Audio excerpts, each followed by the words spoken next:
Instances of media censorship, suppression of protests, and the use of security forces against demonstrators have sparked debates on whether these actions reflect an attempt to stifle civic engagement and silence opposition.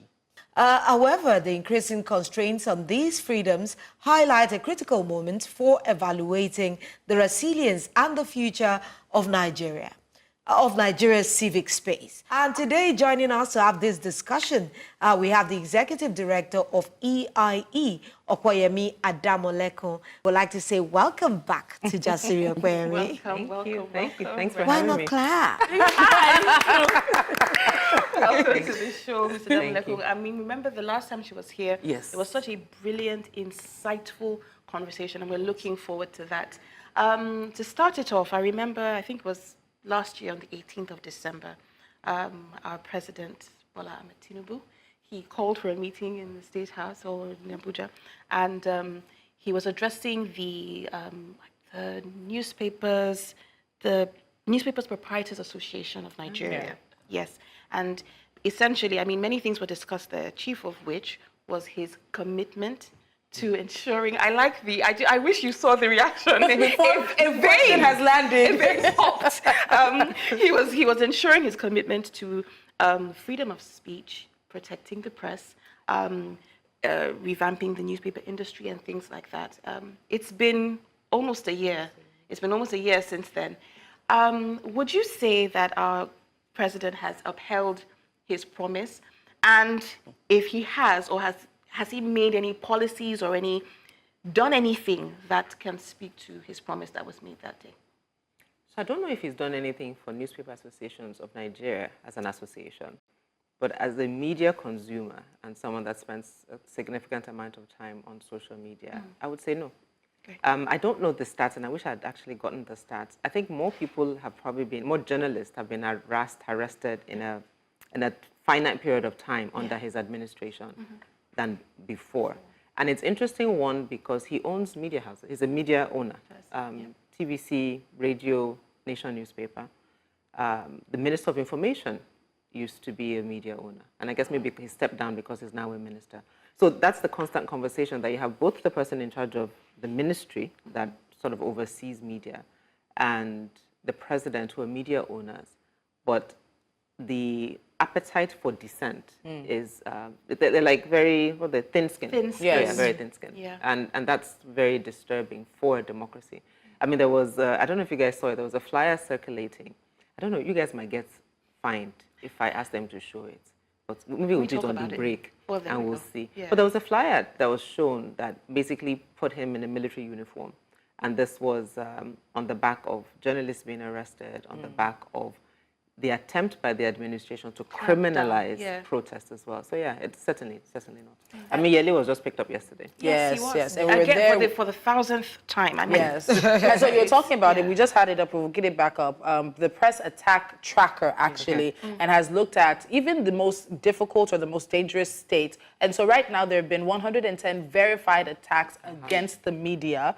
And the most abusive states are FCT Abuja, Lagos. You see Kano, Borno, Delta, and Kwara. And those are the states. We also have a list, even just taking it from, I think, Daniel Ojukwu's arrest in May. And even during the End Bad Governance protests, we saw a number, our own Benakede number. Right now. Yes, so we saw that live. We were watching that happen live. So, and then a photojournalist in Abuja as well. Yes, there's a list of that will come up shortly. But let's continue this. Let's spread it out. So our civic space, as it is with other countries, is about the freedom of expression, association, peaceful assembly. With all the things that we've witnessed with the Tinubu administration, how precarious do you think things are right now for Nigeria's civic actors? Aside from, let's say, we've seen what's happening with the protesters who are charged with treason, 10 million naira bail, the attacks on journalists during the End Bad Governance protest. What are the other key indicators we might be looking at when it comes to what's happening, a shrinking civic space in Nigeria? And you can see some of those attacks named there. I think one of the ones, if we start with that, is the fact that we're now arresting children. So as part of those protesters who were protesting because they were hungry, that we've thrown in jail are 14, 15, 16, 17-year-olds, minors. Wow. But what's even more disturbing is that the government has refused to charge them to court. So because they haven't charged them to court, they continue to stay in jail. First of all, jailing them is a problem. But you know what? Okay, you've carried them for whatever. Can we at least charge them for an offense so we know what we're dealing with? And the case that Tolu referred to, part of the court documents said that they were attempting regime change by carrying placards. And by saying Tinubu must go. It's the placard one I want to focus on. Okay. Like, I don't understand. It's like it's written in a thing. Like, Oh, that's the official. oh yeah, it's written there. Yeah, yeah. Wonderful. By placard, by carrying of placards. Wonderful. Like, and I'm like, and this is the point about trying to criminalize protest. Yeah. So you do that, then you say protesters can only be restrained to a certain area. space. Then initially you say that people who are protesting want to, treason. I mean, maybe I will read the definition of treason. But you're alleging these things for people just coming out to say that they're hungry. You're arresting children. But I think to your question, I mean, in addition to that, your question about the civic space is the fact that this current administration understands the civic space like no other. Because they've used it. Absolutely. Yeah. APC, They've benefited from ACN, it. yes. Yes. ACN, APC has been Nigeria's most strongest opposition party. Right now, we don't have opposition parties. Not anymore. I love Peter Obi's let's kumbaya method that he's doing. Let's all have peace, let's everybody get along mode. But that's not how you do opposition. Even at that, people still criticize It's it. actually the opposite of opposition. Yeah, exactly. Yeah. But I think it's almost, and thank you for bringing that twist to it, it's as if it's almost afraid to go full on. Yes. So we kind of do a little, so he will criticize a little and then come back and pull do back. kumbaya. And then he will say, the government should not, and then be like, well, let everybody be all right. No, that's not how. And this administration understands opposition. Yeah. And they understand it because they've played it. Yes. Tinubu has funded protests, has participated in protests, has led protests. Yes. I mean, and the memes of him circulating from let the poor breathe to government refusing subsidies is a sign of a wicked, whatever the words that he chose to use. And then you have people within his administration who've also been part of civil society, who've been civic actors. So when your enemy, if I want to, but when the person you are in opposition against as citizens in this situation has been on your side and knows almost in a sense All the tricks. to the trade, something's got to give. Yeah, so I mean, I like. In fact, I have a question at the top of my head. But if I ask the question, I'm going to digress from my next question. So my next question would be that this is someone at the top who seems to know all the tricks in the books because he has been part of the system, which is, I think for me, it takes it to next level wickedness. So I would ask, is this something that is uniquely attributed to this government, or it is something that has spilled over from different leaders and at different points in time of the country? That's number two.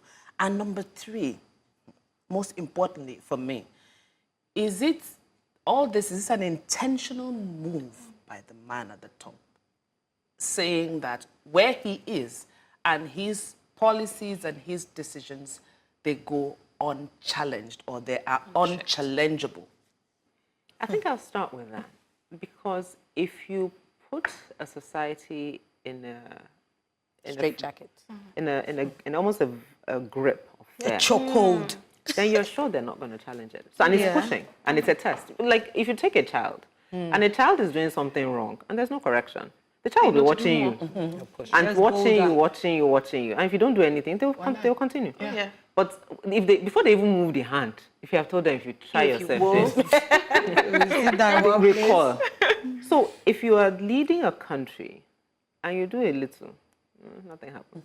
You push a little bit, nothing happens. It's that proverbial frog in a pot of oil, in a pot of water. Yeah. So you put a frog in cold water, which is their natural habitat, and you set it on fire. The pot boils gradually. Listen. And the frog just adjusts to the and temperature keeps adjusting, until keeps it boils adjusting. Until it That's dies. where we are. And so, which is why, for me, when people talk about engagement, and I'm not opposed to it, because at the end of the day, the posture with government should not be adversarial, because there are people who are in office for the supposed benefit of the country. Yes. And nobody put a gun to anybody's head to run for office. You voluntarily put yourself forward. Yeah. But I keep saying that they put themselves forward for service. And my friends criticize me that, no, they put themselves forward for power. Opeyemi, please, let's hold that note. We have to take a quick time out. When we come back, we'll pick up from that and also look at the response of the administration to these accusations. What have they really said to say, oh, no, we're not like that, but are they really? After the break, we continue the conversation. Stay with us. You're watching Jasiri, and this morning the Spotlight is asking a question as to whether or not Nigeria's civic space is shrinking. Our guest is Opeyemi Adamolekun. She's the executive director of Enough is Enough Nigeria, one of the country's prominent civil society organizations.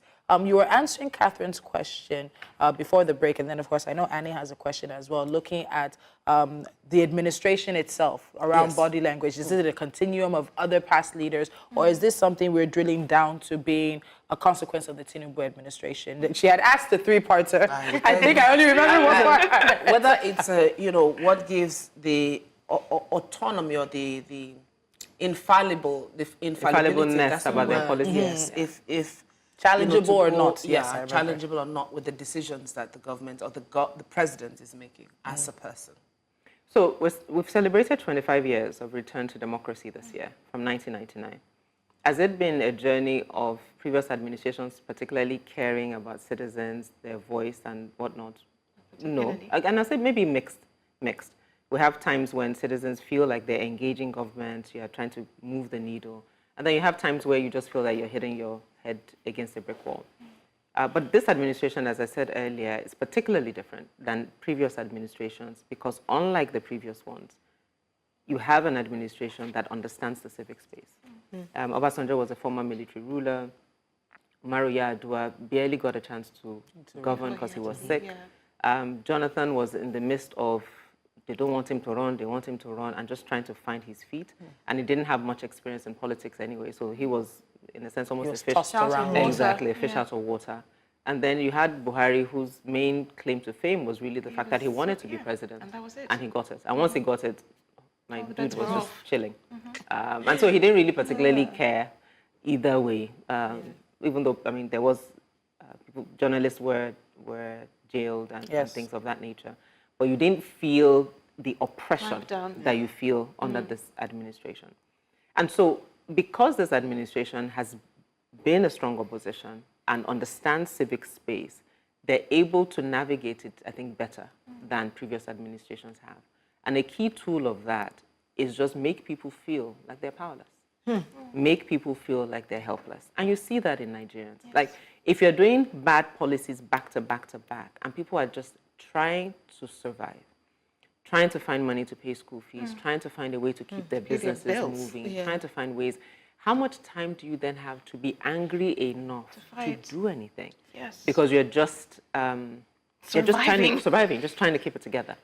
And so that's in a sense, I think, makes this administration a bit difficult. And to then your point, it then makes it easy to pass policies that don't get pushback because people just don't have the fight. Lagos State, for example, today, yesterday, announced 35,000 to 100,000 for public boarding. I saw a picture of a few parents with placards, a few mothers with placards. And I just thought, if there's not a groundswell, nothing's going to happen. If you can afford it, not afford it, borrow money, and then you then have the ecosystem that it creates. I'm sure you guys have done a show on loan sharks because you then get to the situation where people have to borrow money at exorbitant interest rates, and then your business. So it's just so many pieces of it that, interestingly, your mind, for some weird reason, disconnects from the fact that it's government or the fact that they're there to serve me. And it's more, I need to survive. And so you're looking for how to survive and forget the person that's causing you the pain. And you can't then focus on trying to keep them in check. Exactly. Wow. I mean, speaking of, I think before we went on the break, we talked about the proverbial frog in the pot. And I think there's a proverb about, or a saying in Nigeria, you know, when you discipline with one hand, you pull close with the other hand. It's essentially teaching the child that I'm doing this because it's good for you. This is the benefit of this. Or I'm stopping you from doing this because these are the consequences of this behavior. So that's what we're used to in terms of how you condition people. Now, with our country, it seems like I'm not feeling the love or the hugs. I don't know about you guys. It's just whoopings and whoopings. And it's like, you know what? You go find your healing wherever you want to find it, but I will whoop you to shreds. That's what it feels like. And there isn't any explanation. There isn't any justification. There's no justification. Yeah. We don't understand what's happening to us. It's just happening. But let's be fair. Let's try to be fair if there's any fairness to be found. Are there any responses? Maybe we haven't heard them. Maybe we don't watch the news enough. Maybe there's like a secret place where the government speaks to people that the rest of us don't know. Perhaps that exists. Has the government responded in any way at all to the cries of Nigerians, to the things that are happening, to, first of all, people are complaining about, obviously, the clampdown on the press. We're talking about the shrinking of the civic space. All these things that are happening. Has the government come out and said, listen, people, this is why we're doing it. We've heard national security. We've heard. But have they ever responded? And if they have, anything of note that you can remember? I like the analogy you gave about a child. I was listening to Pastor Yemi Davis give an interview, and when he was talking about the fact that government's policies seem to be wicked, and that even in a family, if there are situations that you call a family meeting and say, Junior, you cannot have that and that toy because we need to save money for rent. Yes. And so you explain, and then even as a parent, you will show what you are also sacrificing so we can save money for rent. But in this situation, just like you, I don't know if there's a secret club of them talking to people, but I haven't seen it. I mean, the only recent statement that I saw was from Bayo Onanuga, who after Jasiri was, or took a sabbatical, came out to speak and spoke about the fact that the human rights accusation against this administration were false. Now, what was very interesting in Mr. Onanuga's statement was, and it's interesting also the dynamic, Jasiri was much younger. Yes. Bayo Onanuga is 60 plus, has an extensive history in journalism, extensive history in Nigeria's trajectory as well. So he was able to give us Tinubu's, human rights credentials. It was what we got as a statement. So when you read the statement, what he's basically telling you is that you guys are delusional because this man, this is his record. Yeah. That's number one. Number two, what we've also heard repeatedly is the fact that Nigerians need to sacrifice, tighten their belts, get it together, because it's for a period of time. And then to your point, as an explanation, it might be understood if we saw the country and the leaders of the country getting it together, tightening their own belts, and we're all in this together. We're sacrificing together. And there's some shared pain, some shared understanding. But your Senate president told you to protest while he continues to eat. Yeah. He actually said that. There's so much unpacking to do in this very difficult conversation that we're having, because if anybody in Nigeria is not feeling the heat of these presidency, the policies, everybody is feeling it. So I just want to ask that, the Office of the Socioeconomic Rights and Accountability Project, I beg your pardon, were besieged by men of the DSS recently. And on the same day that this was happening, the DSS was visiting NLC president, that is Joe Ajaero. He was affected too. He was arrested that day. Now I want to know, are CSOs like you supposed to be afraid now? Because it seems that you are at the forefront of this fight. Are you tired? And are you tired? Are you feeling the heat? Are you afraid for your life? Because those things are very pertinent to talk about. In a country where you can be here today and disappear tomorrow. And if you're speaking as a civil society organization leader, that means you're putting yourself right at the center of the storm. You are in front of the storm. A mutual friend commented on the post when he put up the flyer for this, Abang Mercy, and she said, advocacy fatigue. Are you tired? I mean, I listened to Shore yesterday, and one of the things that he said is, nobody can stop me from coming into my own country. That if that's what they want to do and arrest me, so be it. But I won't, for the fear of the fact that I might be arrested, not come in. Is it, I don't know, I think for me it's more annoying than it is tiring. It is just really very annoying. It's very annoying because it's completely unnecessary. Yeah. Like, I mean, we kind of say it tongue-in-cheek, and we say, yeah, you can steal money, but at least do the road. Or at least let children go to school. And I say that it's annoying because we're watching a country disintegrate before our eyes. Yes. In terms of values, in terms of the ability for people to fulfill their potential, Bare their dreams. minimum. Yeah. And I'm wondering how it's not, I don't even know if it's wickedness. It's almost demonic, Yep. quite frankly, Yes. that people get a high from dysfunction, from watching. Destroying people. And this thing, which is why I keep coming back to the fact that this particular season that we're in, for me, is embodied in the fact that we are jailing, like we have children in jail because they came out to protest that they were hungry. And if us as a society don't have a sort of visceral anger that from the IG of police to the Attorney General of the Federation to the Chief Justice of Nigeria, who is a female and a mother, that the three of them within the judiciary system don't think there's something fundamentally wrong with the fact that children are in jail for protesting. If they looted, charge them for looting. They're laws. Disbursement of public police.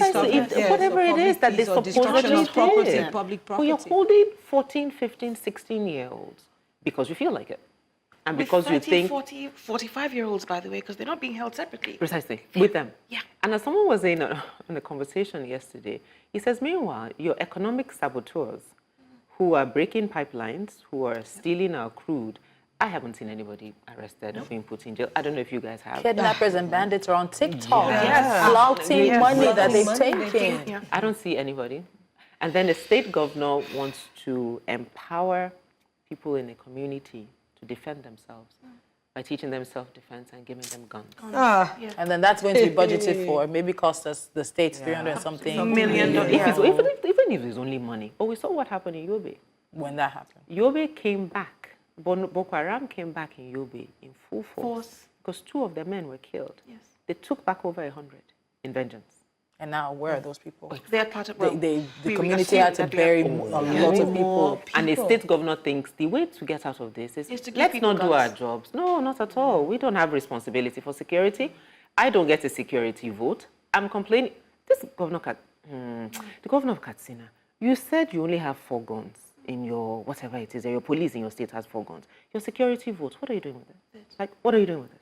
And yet you want to arm your citizens so they can defend themselves. Meanwhile, you roll around in a convoy, I don't know how many cars deep, so you can be protected. You know, Let her hold that thought. Hold that thought in place. You mentioned the judiciary. When we come back, I want to look at this can't be happening in a vacuum. There are other people who are complicit in the shrinking of Nigeria's civic space, and that's the next part. And then what are the implications for Nigeria if this situation continues? Jasiri will be back. All right, welcome back. You're still watching Jasiri. I have a burning question, but I'll let Lolo go first because her question complements my question. Yeah, because before we went on that break, she was talking about, Tolu actually teased it, that other people, there must be other players on this particular table because everything in Nigeria feels like we're playing a game and there are different kinds of players. I want to look at it that it can't be the only presidency that is responsible for this because they are supposed to be responsible for protecting our democratic ideals, the norms. But what is happening is not just happening in a vacuum. So who are the other players that we can't hold accountable? Especially the one that everybody looks at, that is the court. Because that's where everybody believes the hope of the common man. The last The last hope. They say after the Supreme Court, the only thing left is the court of God. So, would we say that their hands are in the cookie jar also? Oh, yeah, for sure. And I think, I mean, it's the sad state of affairs that you have. The presidential system that we run has 3 arms, the executive, the legislative, and the judiciary. So if we say the executive is captured, the legislators, our wonderful senators and House of Rep members, are missing in action. They were away on holiday. I'm not even sure they've resumed. They were away on holiday, and there's even just that disconnect, because technically they should be the ones speaking on behalf of the citizens that they more directly represent. Do they even remember that they are The there senator for their the constituents? told you he was eating. He's busy. They're busy. Please, they're busy at the moment. And then the judiciary, citizens are a bit disconnected from the judiciary because we don't vote. There's no direct connection with them. Yeah.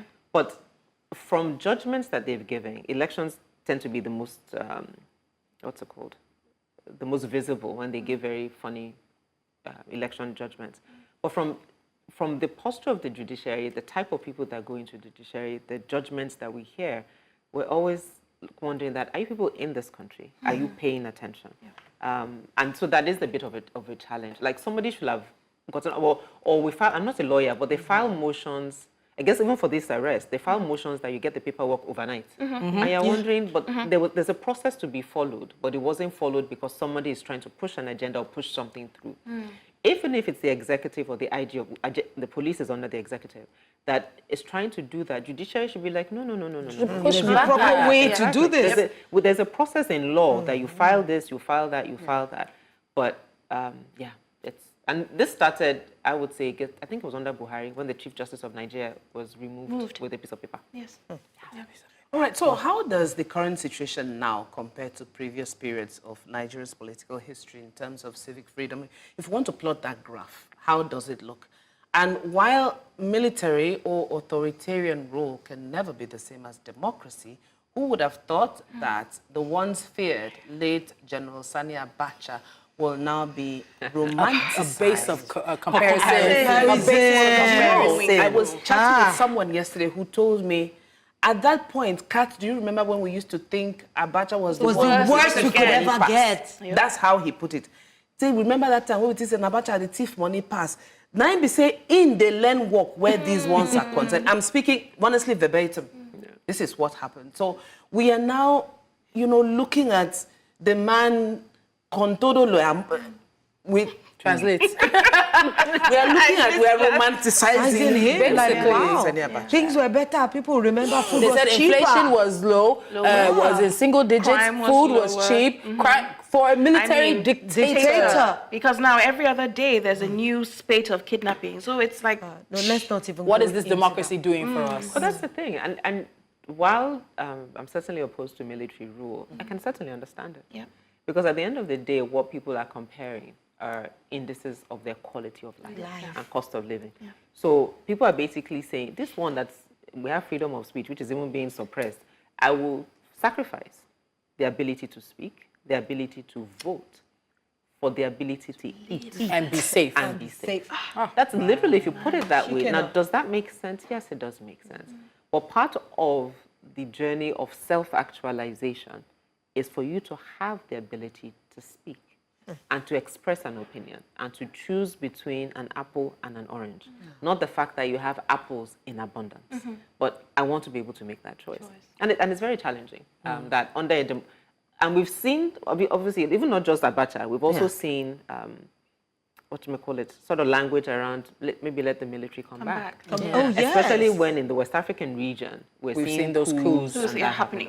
So it's a scary place to be, but it's quite understandable why people feel that way. Okay. And again, and I think maybe to your point, I think it was Annie that made the point earlier about people not knowing that we do maybe need to do a better job of educating people. That yes, there might be food and security, but these are the XYZ, ABCD things that you will also not have under a military rule. So we have 3 minutes and we have two very important questions. I have one and Annie has one. So in a way, I think you've talked about the implications, but I really want you to sort of bring it home, itemize. What are the implications of a shrinking civic space for Nigeria, especially given the issues around freedom of the press, the journalists that have been assaulted, even during the End Back governance protests. Journalists were shot at by the DSS in Abuja and other places. It actually pierced the vehicle that was carrying journalists and injured one or two. And we're sitting here.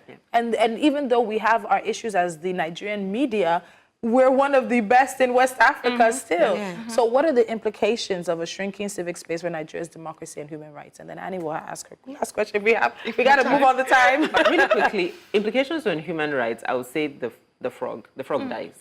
Who's the frog? We Nigerians. we're I know. I want us to be. Let's be Just so clear. you Who's know, the guys, frog? you're the frog. And the implications for democracy, I saw a clip, Godwin Obaseki, governor of Edo State yesterday, was complaining about the fact that the police arrested 6 PDP members and has not arraigned them, and they're in jail. Our elections become more and more compromised because the state can use its resources to suppress people's voices. Yes, yes. So do we really have a democracy in that sense? Okay, so I'm just going to quickly run in here. There's a saying that the willingness to fight is more important than the ability to fight, because you can be able but not willing. But if you are willing, you can be taught the ability. I said that to prefix this question. What are the things that we can do to, because clearly the civic space is shrinking. What can we do to resist that legally, that can help us? I'm just going to make it simple as that. That can help us, because clearly something needs to give. Yeah. So legally, I'll start with someone like Serap, which is very odd for them to be attacked. Serap spends their days going to court. Yes, on behalf of the people. Yep. Yeah, Yes. exactly. So we must continue. And so in terms of threats to government, I would actually put them, I mean, they're not raising people to bear arms or anything. They'll go to court. They're using the institutions. Yeah. So we should continue to use the institutions and push. Locally, international courts, ECOWAS courts. But as individuals, my only appeal will be the fact that Nigerians, we deserve better. Yeah. And I don't know how else to say that, because ultimately, just as you said, the willingness comes from believing that we deserve better, believing that there are more of us that are citizens and want Nigeria to work than the few people who are in political power. And for those who who religion is a big part of, we're a very religious society. Both religions speak about the independence of man and righteousness and justice and fairness. So even if it's that frame that we approach it, if Nigerians believe they deserve better and see these individuals as mere mortals, maybe we'll value ourselves and our well-being above them. I will demystify them. Oh my Lord! Thank you so much, Opeyemi. We have to get going to make way for Business Edge, guys. Thank you, Opeyemi Adamolekun, for being Always incredible. Adamolekun for being. Is the French BPO all the tongues in Opeyemi. Thank you so much for making it on the show and taking us through the issues surrounding Nigeria's civic space.